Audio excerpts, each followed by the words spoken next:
오늘 느헤미야 8장의 말씀을 통하여 하나님께서 저에게 주신 은혜를 여러분과 함께 나누고자 합니다.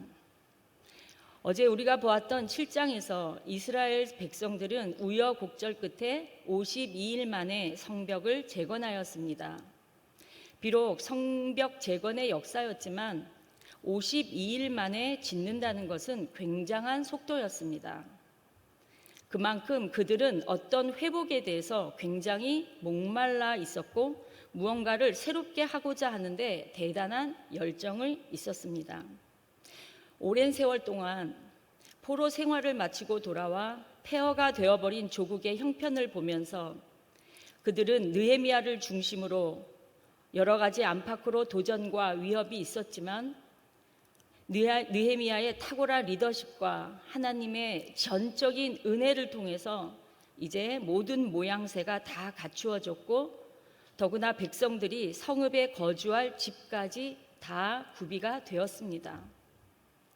자, 그러면 다 된 것 아닌가요?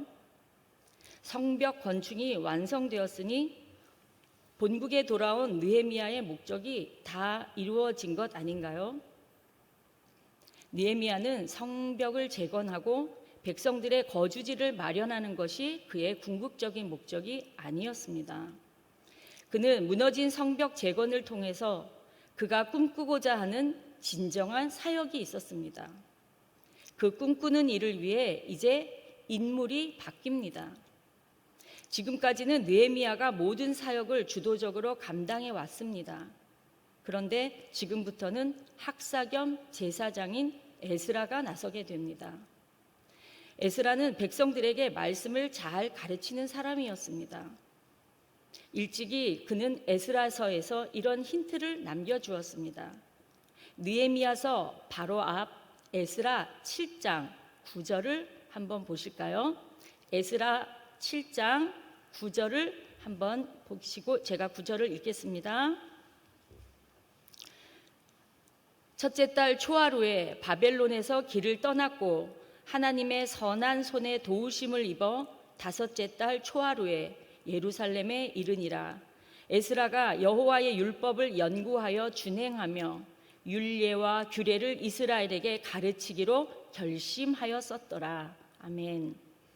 이 성벽 공사가 한창 진행이 되고 또 끝나갈 즈음에 에스라는 바벨론 그 땅을 떠나서 예루살렘에 도착하게 되는데 그 도착한 목적이 10절에 보니까 에스라가 여호와의 율법을 연구하여 준행하며 율례와 규례를 이스라엘에게 가르치기로 뭐하였었더라?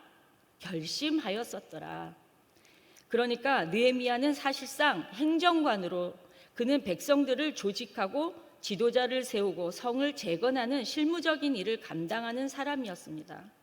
그런데 하나님 나라의 회복은 실무를 담당하는 분들도 있어야 되겠지만 더 중요한 것은 완성된 성벽을 바라보는 백성들의 마음 한구석에 성령의 목마름, 하나님의 말씀에 대한 목마름을 채울 수 있는 일을 돕는 누군가가 필요합니다.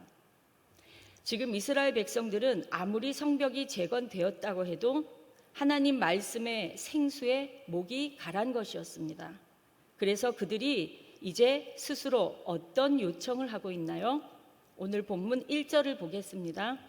이스라엘 자손이 자기들의 성읍에 거주하였더니 7째 달에 이르러 모든 백성이 일제히 수문 앞 광장에 모여 학사 에스라에게 여호와께서 이스라엘에게 명령하신 모세의 율법책을 가져오기를 청하매. 자, 놀랍게도 모세의 율법책을 가져오기를 지도자가 계획하고 부흥회 한번 하자고 요청한 것이 아니라 백성들의 요청으로 가져오게 된 것입니다.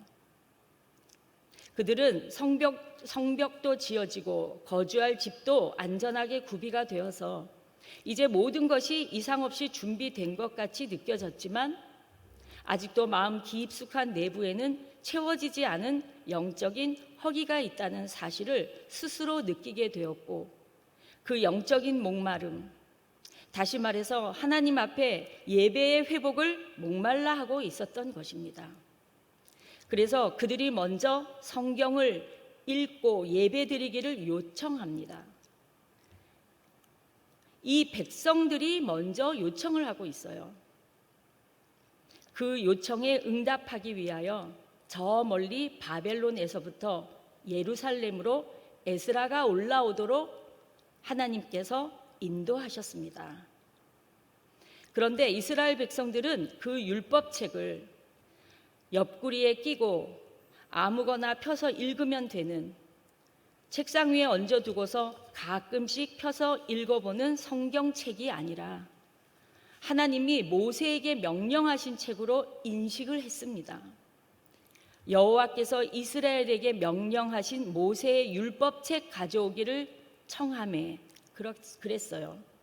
이제 에스라가 이 요청에 반응을 하는데 그 모습을 2절부터 보겠습니다.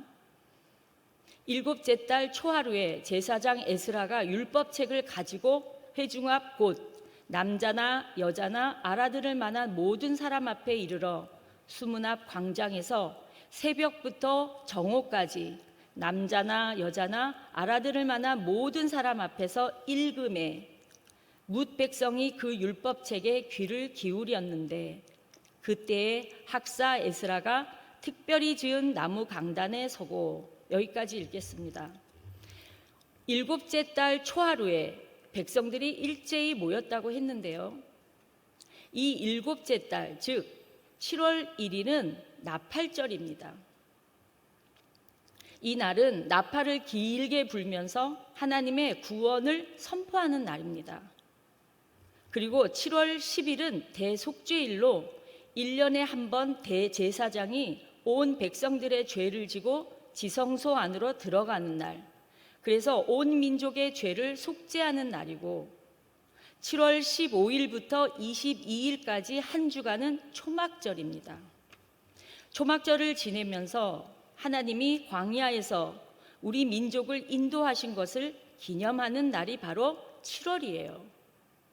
이 7월은 종교력으로 7월이고 실제로는 1월입니다.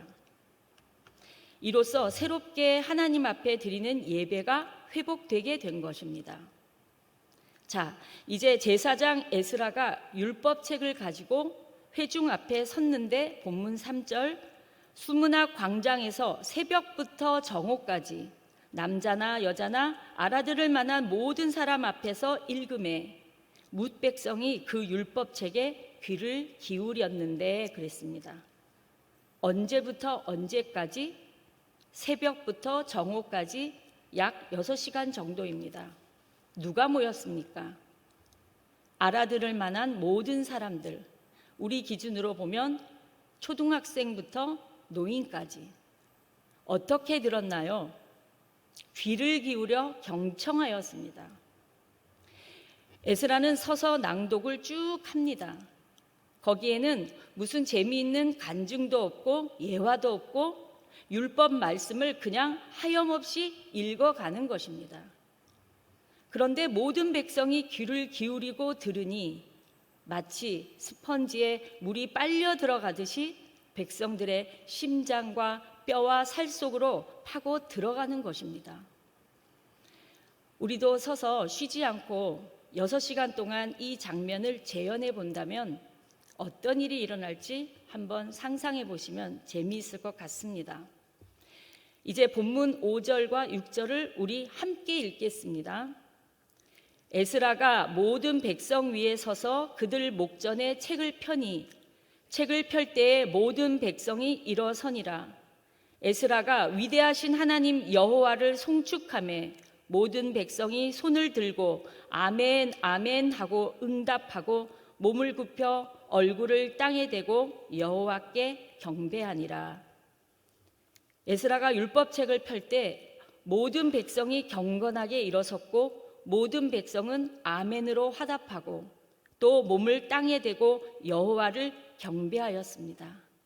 정말 은혜로운 광경입니다. 본문 7절입니다. 예수아와 바니와 세레비아와 야민과 악굽과 사브대와 호디야와 마아세야와 그리다와 아사랴와 요사박과 하난과 블라야와 레위 사람들은 백성이 제자리에 서 있는 동안 그들에게 율법을 깨닫게 하였는데 하나님의 율법책을 낭독하고 그 뜻을 해석하여 백성에게 그 낭독하는 것을 다 깨닫게 하니. 7절에는 우리말로 좀 익숙하지 않은 이름을 가진 사람들이 쭉 나오는데요. 이들이 레위 사람들과 뭘 했냐면 율법을 깨닫게 하였다고 했습니다. 이 율법은 모세가 명령하여 기록한 율법책이잖아요. 지금 바벨론 포로에서 돌아온 이들이 들을 때 이해가 가지 않는 내용들도 많이 있었습니다. 지금도 우리는 레위기를 읽을 때 인내심을 가지고 읽어야 하는 내용들이 많지 않습니까? 그래서 그 뜻을 해석해 주는 것이 필요합니다. 사람들이 성경 기록의 배경을 잘 알지 못하면서 글자 그대로 해석하면 좀 이상한 해석이 될 수 있습니다. 예를 들면 원수를 사랑하라고 예수님이 말씀하셨습니다. 그런데 만약에 아말렉을 진멸하라는 하나님의 명령을 수행하는데 누가 원수를 사랑하라고 하는데 진멸하면 어떻게 하냐 하면서 잘 데리고 먹여주고 입혀주고 하면 잘못된 해석이 되는 것이죠. 마태복음 5장 14절에 보면 너희는 세상의 빛이라 산 위에 있는 동네가 숨겨지지 못할 것이요 사람이 등불을 켜서 말 아래에 두지 아니하고 등경 위에 두나니 이러므로 집안 모든 사람에게 비치느니라 이렇게 말씀하고 있는데 저는 어릴 때 말 아래 두지 아니한다는 것을 달리는 말에 배 밑에 두지 아니한다고 생각하고서는 도저히 이해가 되지 않았던 적이 있었습니다. 여기서 이 말이라는 것은 쌀을 담는 그릇입니다. 그러니까 등불을 켜서 그릇으로 덮어두지 아니한다고 누군가가 해석을 해 주었으면 빨리 이해가 되었을 텐데 꽤 오랫동안 이해하지 못하고 그냥 아는 체 하며 지낸 적이 있었습니다. 성경의 올바른 해석은 대단히 중요합니다. 혹시 여러분 요즘 유튜브로 설교를 들으시는 분들이 많으실 텐데요. 조심하시길 바랍니다. 이제 마지막 18절을 우리 함께 읽으며 말씀을 마무리하겠습니다. 에스라는 첫날부터 끝날까지 날마다 하나님의 율법책을 낭독하고 무리가 이레 동안 절기를 지키고 8째 날에 규례를 따라 성회를 열었느니라. 사랑하는 성도 여러분, 우리의 삶 속에서 날마다 하나님의 말씀에 목말라 하며 하나님께 드리는 예배에 온 마음과 정성을 다하는 은총이 우리가 살아가는 날 동안 우리의 목숨이 다하는 그날까지 지속되기를 지금도 살아서 역사하시는 예수님의 이름으로 축복합니다. 기도하겠습니다.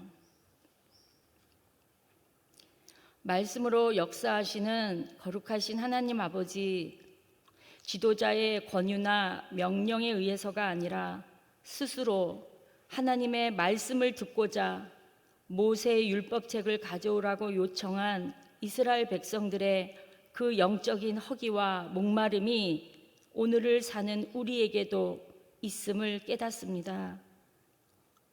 하나님, 올해부터는 우리 남은 생애 동안 하나님의 말씀을 더 가까이 하기를 즐거워하고 말씀이 우리 영혼의 양식이 되어 우리의 영육과 우리의 심령이 더욱 강건해지고 오직 우리 하나님께 예배드리며 주님만 온전히 섬기는 저희 모두가 되게 인도하여 주시옵소서.